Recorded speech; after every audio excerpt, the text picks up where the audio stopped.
নমস্কাৰ মোৰ নাম পুষ্পাঞ্জলি দাস দত্তা আৰু আজি আমি কথা পাতিম ফেচবুক পেজ মাৰ্কেটিংৰ বিষয়ে ফেচবুক এনেকুৱা এটা মাধ্যম যাক আমি দিনে নিশাই ব্যৱহাৰ কৰোঁ আৰু ফেচবুকে আমাক আমাৰ ফ্যামিলি বা আমাৰ ফ্ৰেণ্ডছ বিলাকৰ লগত কানেক্ট হোৱাত যথেষ্ট পৰিমাণে সহায় কৰিছে যে ফেচবুক আপোনাৰ ব্লগৰ কাৰণে বা আপোনাৰ কেৰিয়াৰৰ কাৰণেও অতিকৈ প্ৰয়োজনীয় কিয়নো ফেচবুক পেজে এনেকুৱা কিছুমান নিৰ্দিষ্ট টুলছৰ যোগান ধৰে আমাৰ ব্লগাৰবিলাকক যিবিলাকে আমাৰ ব্লগটো আমাৰ ব্লগ পোষ্টবিলাকক প্ৰমোট কৰাত আৰু আপোনাক এজ এ ব্লগাৰ হিচাপে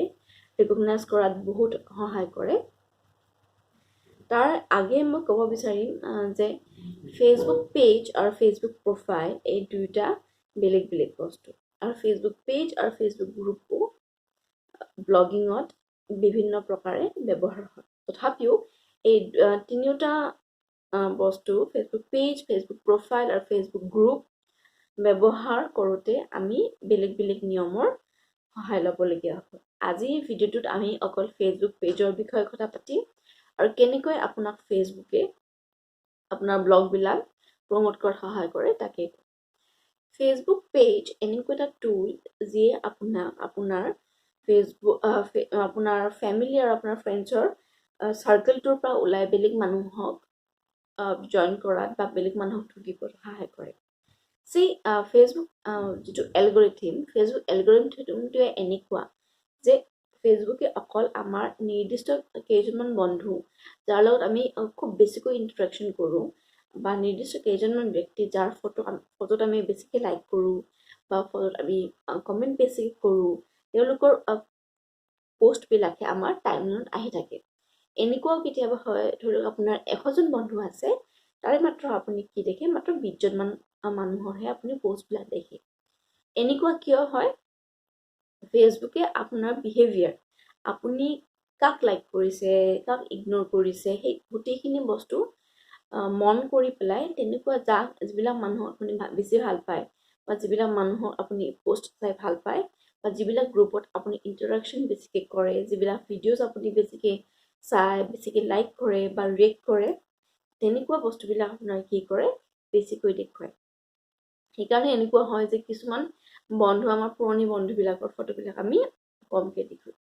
কিন্তু ফেচবুক পেজটো তাৰে এই এলগৰিথমটোৰ ভিতৰত নপৰে ফেচবুক পেজ এটাত আপোনালোকে এনেকুৱা বহুত আৰ্টিকেল আছে যিবিলাকে কয় যে ফেচবুক পেজে মাত্ৰ নিৰ্দিষ্ট সংখ্যক মানুহকে দেখুৱায় কিন্তু তাতে এটা কথা লুকাই থাকে যে ফেচবুক পেজে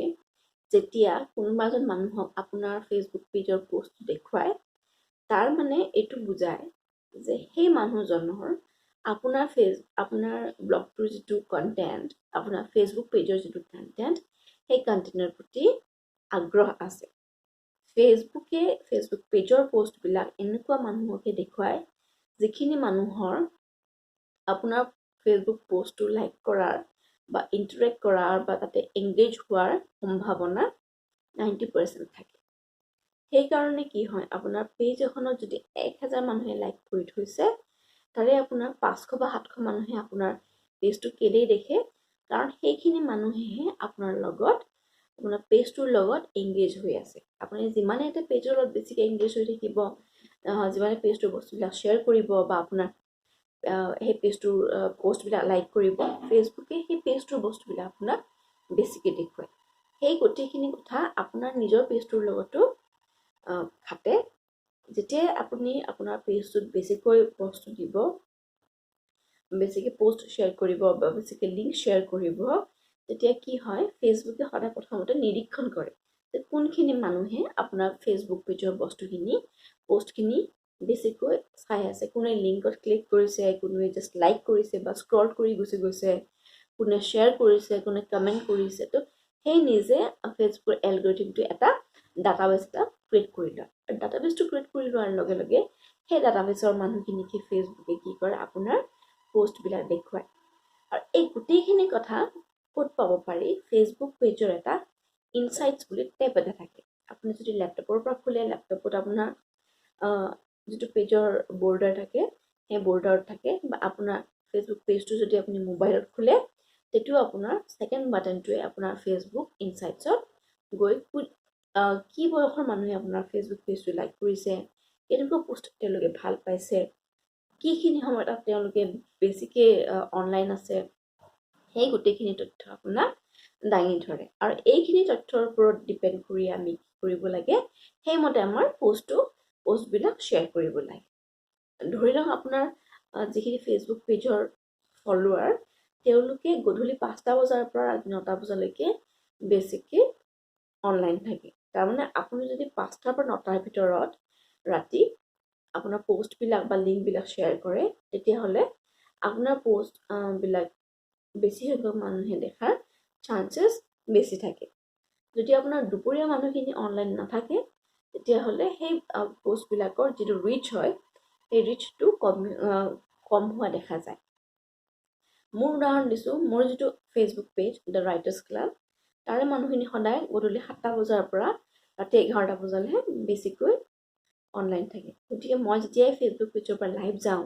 বা ফেচবুক পেজত মই কিবা পোষ্ট শ্বেয়াৰ কৰোঁ, মই কি কৰোঁ, সেই টাইম উইণ্ডটোত দিবলৈ চেষ্টা কৰোঁ। মোৰ যিখিনি ফলোৱাৰ্ছ,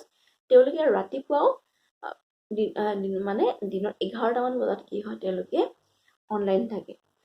গতিকে মই সেইখিনি সময়তে কিছুমান পোষ্ট দিবলৈ চেষ্টা কৰোঁ। এইখিনিয়ে কি কৰে যে যেতিয়া মই কিবা এটা লিংক দিম, তেতিয়া তাৰমানে কি হয় যে মোৰ ব্লগ লিংকটো মোৰ মানুহখিনিয়ে বা মোৰ ফলোৱাৰখিনিয়ে বেছিকৈ দেখিব। যদি মই সেই 7টাৰ পৰা 11টা উইণ্ডটোৰ বাহিৰত দিওঁ, তেতিয়া যদি 10টা মানুহে দেখে, 7টা আৰু 9টাৰ ভিতৰত দিলে মোৰ কি হয়, বা 7টাৰ পৰা 11টাৰ ভিতৰত দিলে মোৰ 100জন মানুহে বেছিকৈ চায়। গতিকে আপোনাৰ ফেচবুকৰ ইনচাইটছত গৈ কেনেকুৱা মানুহ আপোনাৰ লাইক কৰিছে, কেনেকুৱা মানুহে শ্বেয়াৰ কৰিছে, কেনেকুৱা সময়ত কৰিছে, সেই গোটেইখিনি লৈ পেলাই আপুনি যদি ব্লগ লিংকবিলাক শ্বেয়াৰ কৰে, তেতিয়াহ'লে আপোনাৰ ব্লগ প্ৰমোশ্যনত অতি বেছি সহায় হয়। আৰু এটা কথা মন কৰিবলগীয়া যে ফেচবুক পেজত অকল আপোনাৰ লিংকবিলাকেই দি নাথাকিব। বেছিকৈ ফেচবুকৰ এটা অন্যতম বৈশিষ্ট্য হৈছে কি, ফেচবুকে মানুহখিনিক তাৰে প্লেটফৰ্মটোত ৰাখিব বিচাৰে। ফেচবুকৰ পৰা বাহিৰ ওলাই দিবলৈ বেয়া পায়। গতিকে যদি আপুনি অকল লিংকৰ পিছত লিংক দি থাকে, তেতিয়া কি হয়, ফেচবুকে আপোনাৰ যিটো ৰিচ থাকে সেইটো কমাই আনে। আৰু ফলত কি হয় যে যদি দুদিন আগতে আপোনাৰ লিংকটো 100জন মানুহে ক্লিক কৰিছিলে, দুদিন পিছত আপোনাৰ দিয়া লিংকটো আপোনাৰ 2জন মানুহেহে দেখা পায় বা 2জন মানুহেহে লিংকটো ক্লিক কৰে। ফলত আপোনাৰ ব্লগৰ যিটো ট্ৰাফিক, সেই ট্ৰাফিকটো কমি যায়। ইয়াক কেনেকৈ ল' কৰিব পাৰি বা ইয়াক কেনেকৈ নোহোৱা কৰিব পাৰি, লিংকৰ লগতে আপুনি বিভিন্ন প্ৰকাৰৰ ফটো বা গ্ৰাফিক্স বা ভিডিঅ' আপুনি নিজে লাইভ যাব পাৰে। তো সেই মিক্সিং অফ পোষ্ট, আপুনি যিমানে পোষ্টবিলাক আপোনাৰ ডাইভাৰ্ছ হ'ব, সিমানে আপোনাৰ পেজৰ ৰিচো বাঢ়ি যাব আৰু আপোনাৰ লিংকত ক্লিকবিলাকো বেছিকৈ পৰিব। গতিকে আজিৰ ভিডিঅ'টোত আমি শিকিলোঁ যে কেনেকৈ ফেচবুক ইনচাইটছ ইউজ কৰি পেলাই কোনটো সময়ত আপোনাৰ ফলোৱাৰ্ছখিনি বেছিকৈ অনলাইন থাকে, সেইখিনি সময়ত পোষ্ট কৰিলে আপোনাৰ ব্লগ প্ৰমোশ্যনটো বেছি ভাল হয়। আৰু আপুনি অকল লিংক ডাম্প নকৰিব ফেচবুক পেজটোত, লিংকৰ লগতেও image, video', post, text post বা আপুনি লাইভ যাব পাৰে। এই গোটেইখিনি মিক্সিং কৰিলে আপোনাৰ ব্লগটো প্ৰমোট কৰাত ফেচবুক পেজে সহায় কৰে। আজিলৈ ইমানটোৱে এৰিছোঁ। যদি এই ভিডিঅ'টো ভাল পাইছে, মোৰ চেনেলটো ছাবস্ক্ৰাইব কৰিবলৈ নাপাহৰিব। বাই।